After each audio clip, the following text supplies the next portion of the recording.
कांग्रेस का शीर्ष नेतृत्व आज चुनावी रणभूमि से मुंह फेर रहा है। गांधी परिवार को राजनीतिक रणभूमि में त्यागा।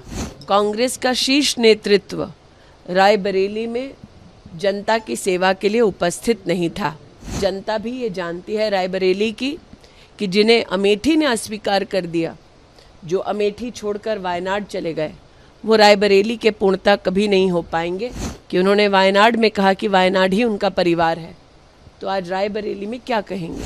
प्रधानमंत्री जी ने पहले से ही जनता को आगाह कर दिया था कि जैसे ही वायनाड में वोट पड़ जाएगा उसके बाद राहुल जी रुख करेंगे एक नई सीट का।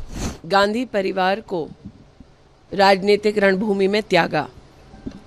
आज गांधी परिवार का अमेठी लोकसभा क्षेत्र से ना लड़ना इस बात का संकेत है कि प्रधानमंत्री मोदी जी के दिशा निर्देश में, उनके नेतृत्व में अमेठी में जो बहुमुखी विकास हुआ है, उस विकास के चलते आज अमेठी की जनता ये पूछ रही है कि अगर 5 साल भारतीय जनता पार्टी के सांसद द्वारा अभूतपूर्व विकास संभव हुआ अमेठी में, 4 लाख गरीब परिवारों के शौचालय बने, 3,50,000 परिवारों को नल से जल मिला, 1.5 लाख परिवारों को जीवन में पहली बार विद्युत का कनेक्शन मिला, 1,14,000 घर बने, गरीबों के आवास बने। तो अगर 5 साल में, जिसमें 2 साल कोरोना के थे, अगर भारतीय जनता पार्टी के सांसद और सरकार के लिए ये संभव रहा, तो 50 साल से और विशेषतः 15 साल लापता रहने के बाद इतनी पीढ़ियों की हानि गांधी परिवार ने अमेठी लोकसभा क्षेत्र में क्यों की। आज मैं अमेठी की जनता को नव संकल्प विकास का इसके साथ आश्वस्त करना चाहती हूँ कि प्रधानमंत्री मोदी की सरकार पुनः बनने वाली है। प्रदेश में भारतीय जनता पार्टी की सरकार है। दोनों सरकारों के मध्य में समन्वय कर हम विकास को केंद्र बिंदु बनाकर यहाँ काम करते रहेंगे। अमेठी के भारतीय जनता पार्टी के सभी कार्यकर्ताओं का पुरुषार्थ और परिश्रम, मेरे नेतृत्व का आशीर्वाद, उनका मार्गदर्शन आज अमेठी में चुनाव में वोट पड़ने से पहले ही एक इतिहास रच चुका है।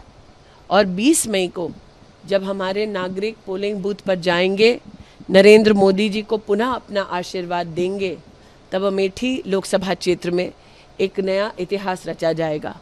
अमेठी की जनता के प्रति मैं जितना आभार वंदन करूं उतना कम है। आज का दिन अमेठी की जनता का जीत का दिन है। रायबरेली में ये कहा जा रहा था कि इसीलिए राहुल गांधी ने चुना क्योंकि वो सेफ सीट है, लेकिन क्या आपने जो विकास किया अमेठी में, शायद ये भी वजह हो सकती है कि इसलिए वो अमेठी छोड़। देखिए, पिछले 3 वर्षों में मैं रायबरेली में दिशा कमेटी की अध्यक्ष रही, सोनिया जी को चेयर रही। इन 3 वर्षों में मैंने स्वयं देखा कि चाहे वो प्रशासनिक कार्य हो या रायबरेली की जनता की दरकार हो, कांग्रेस का शीर्ष नेतृत्व रायबरेली में जनता की सेवा के लिए उपस्थित नहीं था। मैं भारतीय जनता पार्टी के रायबरेली के प्रत्याशी को अपनी ओर से शुभकामनाएं प्रेषित करती हूं। आज उन्होंने नामांकन भरा है और जनता भी ये जानती है रायबरेली की कि जिन्हें अमेठी ने अस्वीकार कर दिया, जो अमेठी छोड़कर वायनाड चले गए, वो रायबरेली के पूर्णता कभी नहीं हो पाएंगे। प्रश्न ये उठता है कि उन्होंने वायनाड में कहा कि वायनाड ही उनका परिवार है, तो आज रायबरेली में क्या कहेंगे। प्रधानमंत्री ने कहा कि वो वायनाड राहुल गांधी हार रहे, इसलिए सुरक्षित सीट तलाश रहे हैं, क्या कहेंगे। प्रधानमंत्री जी की दूरदृष्टिता का परिणाम है कि आज अमेठी लोकसभा क्षेत्र में आप कमल का फूल खिलते देख रहे हैं। प्रधानमंत्री जी ने पहले से ही जनता को आगाह कर दिया था कि जैसे ही वायनाड में वोट पड़ जाएगा उसके बाद राहुल जी रुख करेंगे एक नई सीट का। प्रधानमंत्री के शब्द साक्षात आपके सामने धरा पर इम्प्लीमेंट होते आप देख पा रहे हैं। इसलिए आज मैं प्रधानमंत्री जी के उस स्वर को पुनः आपके सम्मुख प्रस्तुत करती हूँ जब उन्होंने कहा कि कांग्रेस का शीर्ष नेतृत्व आज चुनावी रणभूमि से मुंह फेर रहा है, क्योंकि वो भी जानते हैं कि अब राष्ट्र भर में एक ही स्वर गूंज रहा है, फिर एक बार केंद्र में मोदी की सरकार। स्मृति जी, क्योंकि अब प्रियंका गांधी ने कहा है कि जब तक चुनाव नहीं होते तब तक प्रियंका गांधी और वाड्रा जो है वो यहीं पर रहेंगे अमेठी में। मेहमानों का स्वागत है, हम लोग अतिथियों के स्वागत में कोई कसर छोड़ेंगे नहीं।